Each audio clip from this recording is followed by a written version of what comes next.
Recent గా మా ఊరు డంప్ యార్డ్ కోసం ఒక వీడియో చేసాం. చాలా మంది అడిగారు మాట మీ ప్రాబ్లం సాల్వ్ అయిందా లేదా అని. కాకినాడ రాజేష్ కూడా ఫోన్ చేసి మీ ప్రాబ్లం సాల్వ్ అయిందా లేదని అడిగారు. రా బ్రో ఒకసారి వచ్చి చూడు అండ్ ఇప్పుడు మీరు కూడా చూడాలి కదా.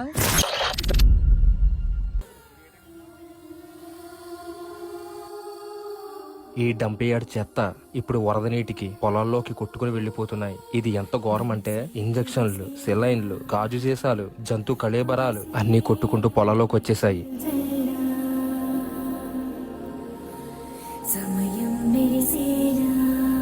ఇప్పుడు అసలైన బాధ ఏంటంటే 2 days తర్వాత నీళ్లు ఇంకిపోతాయి, ప్రాబ్లం లేదు. కానీ ఇంజక్షన్లు, గాజు సీసాలు, కళేబరాలు ఇవన్నీ పొలం మట్టిలోకి కూరుకుపోతాయి. ఇప్పుడు రైతులు పొలంలో అడుగు పెడితే వాళ్ళ పరిస్థితి ఏంటి తలుచుకుంటేనే భయమేస్తుంది. ఇక్కడితో ఈ చెత్త ఆగడం లేదు. ఇప్పుడు వరద నీరు వల్ల చెత్త మా ఇళ్లలో కూడా వచ్చేసింది.